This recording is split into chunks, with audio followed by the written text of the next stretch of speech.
ಒಂದು ಐತಿಹಾಸಿಕ ಸುಪ್ರಸಿದ್ಧವಾದ ದೇವಸ್ಥಾನ ಇದು. ಇದು ಜ್ಯೋತಿರ್ಮಹೇಶ್ವರ ಅಂತೇಳ್ಬಿಟ್ಟು 1200 ವರ್ಷಗಳ ಹಿಂದೆ ಪ್ರತಿನಿತ್ಯ ಏಕಕಾಲದಲ್ಲಿ 1.5 ಲಕ್ಷ ಜನಸಂಖ್ಯೆ ಎದ್ದು ಪ್ರತಿನಿತ್ಯ 1.5 ಲಕ್ಷ ದೀಪ ಹಚ್ಚುತ್ತಿದ್ದರಂತೆ ಈ ಸ್ಥಳದಲ್ಲಿ. ಅದಕ್ಕೆ ಜ್ಯೋತಿರ್ಮಹೇಶ್ವರ ಅಂತ ಹೆಸರು ಅವನಿಗೆ.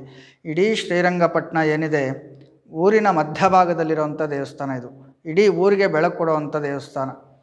ಈ ಕೃಷ್ಣ ಪಕ್ಷದಲ್ಲಿ ಅಷ್ಟಮಿಯಿಂದ ಅಮಾವಾಸ್ಯೆ ತನಕ ಯಾರು ಹುಟ್ಟಿರ್ತಾರೆ ಅಂಥವ್ರಿಗೇನಾಗುತ್ತೆ, ಚಂದ್ರ ಕ್ಷೀಣವಾಗ್ತಾ ಇರುತ್ತೆ, ಬೆಳಕು ಕಮ್ಮಿ. ಅಮಾವಾಸ್ಯೆ ಹತ್ತಿರ ಹುಟ್ಟಿದವ್ರಿಗೆ ಯಾರ ಮನೆ ಸಮಸ್ಯೆ ಆಗಿರುತ್ತೆ, ಮನಸ್ತಾಪಗಳಾಗಲಿ, ನೆಮ್ಮದಿ ಇಲ್ಲದೇ ಇರೋ ದಿನಗಳಾಗಲಿ, ಇಲ್ಲ ಹಣಕಾಸುಗಳ ಸಮಸ್ಯೆ, ಇಲ್ಲ ಗಂಡ ಹೆಂಡತಿ ಜಗಳಗಳು, ಯಾವುದೇ ರೀತಿಲಿ ಸಮಸ್ಯೆಲಿದ್ದರೂ, ಇಲ್ಲ ಸಂತಾನವಿಲ್ಲದೆ ಇದ್ದರೆ ಇಲ್ಲಿ ಬಂದು ಅವ್ರ ಕೈಲಾದಷ್ಟು ತುಪ್ಪದಲ್ಲಿ ದೀಪ ಹಚ್ಚಿಸಿದರೆ ಇಲ್ಲಿ ಎಷ್ಟು ಪ್ರಕಾಶಮಾನವಾಗಿ ದೀಪ ಪ್ರಜ್ವಲಿಸುತ್ತೋ ಕತ್ತಲಾಗಿರೋರ ಮನೆಗೆ ಬೆಳಕು ಕೊಡ್ತಾನೆ ಅಂತ. ಅದಕ್ಕೆ ಜ್ಯೋತಿರ್ಮಹೇಶ್ವರ ಅಂತ ಹೆಸರು ಅವನಿಗೆ. ಅಭಿಷೇಕ ಮಾಡಬೇಕಾದ್ರೆ ಏಕಾಗ್ರತೆ ನೋಡಿದ್ರೆ ಲಿಂಗದಲ್ಲಿ ಜ್ಯೋತಿ ಕಾಣಿಸುತ್ತೆ, ಅದೊಂದು ವಿಶೇಷ ಇಲ್ಲಿ. ಅದಕ್ಕೆ ಜ್ಯೋತಿರ್ಮಹೇಶ್ವರ ಅಂತ ಆಯಿತು. ಜ್ಯೋತಿರ್ಮಹೇಶ್ವರ ಅಂದರೆ ಊರಿಂದ ಆಚೆ ನಿಮಿಷಾಂಬ ಅಂತ. ನಿಮಿಷದಲ್ಲಿ ವರ ಕೊಟ್ಟರೆ ಊರು ಒಳಗೆ ಕ್ಷಣಾಂಬಿಕ ಅಂತ, ಕ್ಷಣದಲ್ಲೇ ವರ ಕೊಡ್ತಾಳೆ ಅಂತ. ನಿಮಿಷಾಂಬದಲ್ಲಿ ಬಂದು ಅಮ್ಮನವ್ರು ಕೂತಿರೋದು, ಇಲ್ಲಿ ನಿಂತಿರೋದು.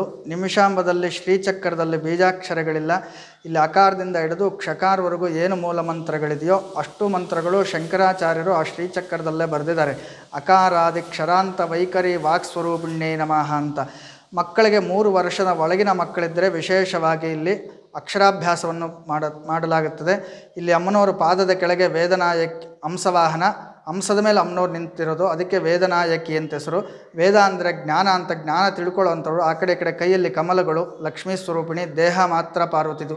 ಈ ಅಮ್ಮನವ್ರ ದೃಷ್ಟಿ ಕೆಳಗೆ ಶ್ರೀಚಕ್ರದ ಬಿಂದು ಮೇಲೆ ನೋಡ್ತಾ ಇರೋಂಥ ಜಾಗ. ಹಾಗಾಗಿ ಇದೊಂದು ವಿಶೇಷ.